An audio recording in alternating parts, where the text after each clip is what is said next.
Qophii keenya isa ijootti ceenerraa mata duree sabboonummaa Oromoo fi ejjennoo ministeera muummee Abiy Ahmed jedhuun falmiin xiinxaltoota siyaasaa gidduutti taasifne kutaan jalqabaa kaleessa dhiyaatee ture.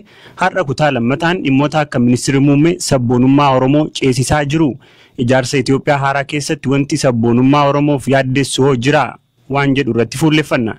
Keessummootni falmii kana Dr. Ittaanaa Habtee fi Dr. Biraanuu Magarsaa Leenjisooti. Dr. Biraanuutiin ministeerri muummee sabboonummaa Oromoo ceesisaa jiru jettee yaaddaa jedhee gaafadhee deebii naa kennaniin itti fufa.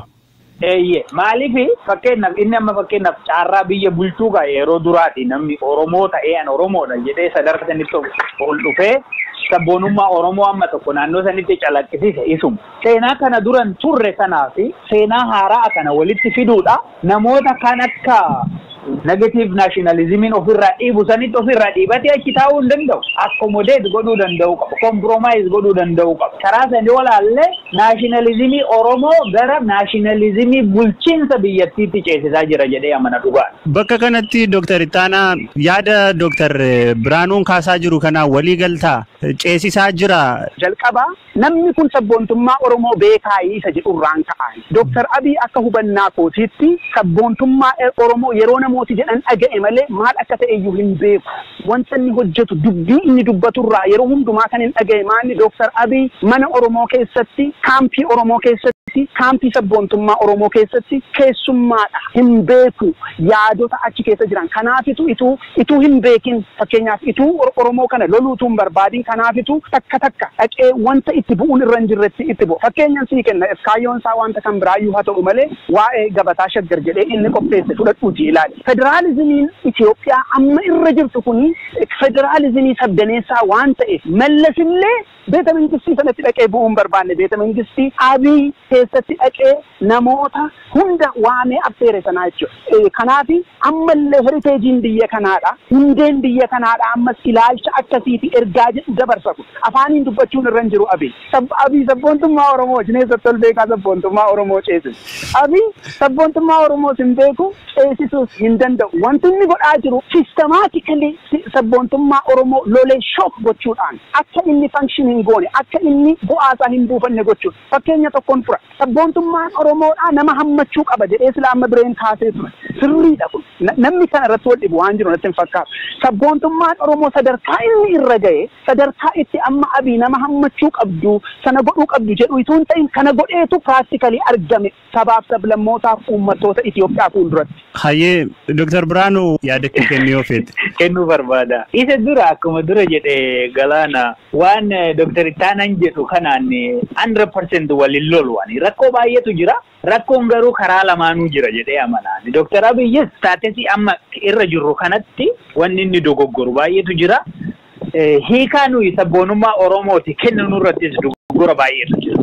Fakkeenyaaf inni takkaa'uu sabboonummaa Oromoon beeku akkamitti ceesisa ka jedhu sun. Amma ka sabboonummaan Oromoo inni beekuu fi hin beekne kamii ka jedhu. Maaliif hiikaa adda addaatu jira. Akkuma dura jedha san sabboonummaa Oromoo beekuun seenaa Oromoo beeku, aadaa Oromoo beeku, seera Oromoo beeku, duudhaa Oromoo beeku, sirna gadaa beeku yoo ta'e Dr. Abiy sirnoota kanan beeku. Namni hoo isa madaale jira kanarratti gaafii gaafatee wajjin gadi taa'ee namni haasa'e jira kanan beeku jennamoo akka kabiraa piilar jedhee inni dura kaase sana Habashaa jibbuu nafxanyaa jibbuu namoota jaarraa 19ffaa keessa uummata keenyaaf duudhaa keenya cabsan san balleessuu irratti kan fuulleffate san jibbuu Oromiyaa biyya Itoophiyaa irraa fottoqsu akka istiraatiijiitti ka adeemsisu yoo ta'e isa jibbuutu sabboonummaadha moo ka duraasan ka lammataa san irratti yoo bu'uura godhattee isa madaalta ta'e sirrii miti. Sabboonummaan inni deeggaru waan akkasiitii miti qaba. Amma tokko sabboonummaan Oromoo diskoorsiin isaatis akka guddatu accommodative nationalism, positive nationalism ta'ee akka itti fufurratti gahee ni taphata jedhee waan amaneef akkas jedhe malee dogoggoraan qabu jedhee namanu akkitti nuyi sabboonummaa keenya eegnus immoo dogoggoroota baay'ee of keessaa qaba waan ta'eef Dr. Abiy qofa irratti quba qaburra nu hundumtuu of ilaaluu danda'u qabna jedhee amana. Hayyee gaafii koo itti aanutti ministeerri muummee Abiy Itoophiyaan ijaaruuf yaalaa jiran sabboonummaa Oromoo yaaddoo keessa galchaa waan jedhudha. Dr. Biraanuu itti fufi. Ani hin sodaachisu jedhee amana galaa. By the way, Oromoon saba guddaadha biyya san keessatti. Sabboonummaan Oromoos immoo sabboonummaa guddaa. Sabboonummaa akka malee bilchaatu, akka malee dagaagu. Siigalee isteejii baay'ee keessa darbee akka ittaanan dura jedhe san sabboonummaa bulchiinsarra sabboonummaa ga'e waan ta'eef isa tuquu hin danda'u.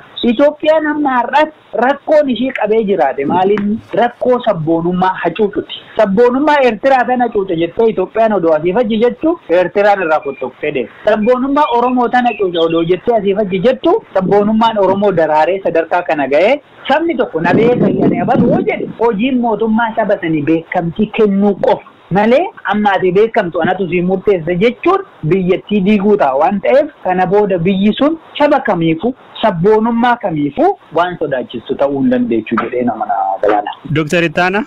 Galatoomi jalqaba Dr. Abiy biyya ijaaraa jiramoo diigaa jira isa jedhurraan ka'a. Akka ilaalcha kootiitti biyyi ijaaramaa hin jiru amma ani agutti jechuudha. Tarkaanfii biyya kana furuu nagaa kennuu fi yaalii godhame hundumtuu waan baakfaayirii godhe natti fakkaata.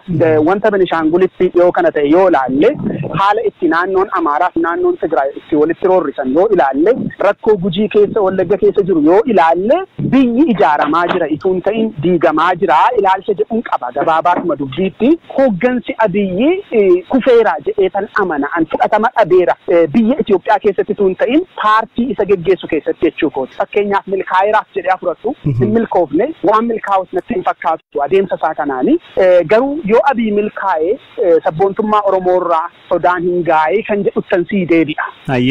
Egaa waan inni hojjetu hunda yoo walitti qabdee ilaalte Itoophiyaa Abiy barbaadu Itoophiyaa warra dheengaddi Gimboot Sabaat Izeemaa maal jedhanii dhaabbatan kan isaanii wajjin yaadi isaanii addaddummaa hin qabu kan jedhuun qabaasin jechuu kooti. Yaadi isaa sanumadha waan ta'eef sabboontummaan Oromoo naannoo isaatti of ga'eera waan ta'eef yennaa wanti fedhe dhufeyyuu sabboontummaa Oromoo sodaachisa jedhee sadarkaa sanatti yaadu. Garuu kan na yaaddessu maanni biyya sanaa fi nagaa hin fida jedhee hin yaadu. Hayyee Dr. Biraanuu wanta Dr. Ittaanaan kaasee wal qabatu. Sabboonummaan olaantummaa saba tokkoo biyya san keessatti mirkaneessuudha. Saba tokko babal'isuudha. Magaalli guutuun saba tokkoo ta'uu waaqni illee saba tokkoo ta'uu warra gaafatu kana yeroodha seeraan yoo iddoo ittiin goone walitti bu'iinsi jalqabee kun babal'ate akkuma Ittaanan jedhe san biyyattii diiguu hin danda'a. Mootummaan federaalaa kan inni godhuu qabu seera kabachiisu wanni biyya diigu kun akkanatti akkan babal'anne godhuu. Hayyee Dr. Biraanuu Magarsaa akkasumas Dr. Ittaanaa Habtee keessummoota koo dhimma kanaa waan taataniif hedduun siin galateeffadha. Galatoomi galaa. Hayyee galatoo galaa. Dhaggeeffattoota keenyaa qophiin har'aaf jennee qopheessines asuma irratti xumuramaa odeessaaleen hedduun fuula feesbuukii keenya akkasumas marsariitii keenya irratti argamu qophii har'aa akka qopheessiteef Raafoolii Dhugaasaa tooraan kan isin biraan gahaa ture Angalaanaa Balaa sanbataaf dilbata miidhagaa.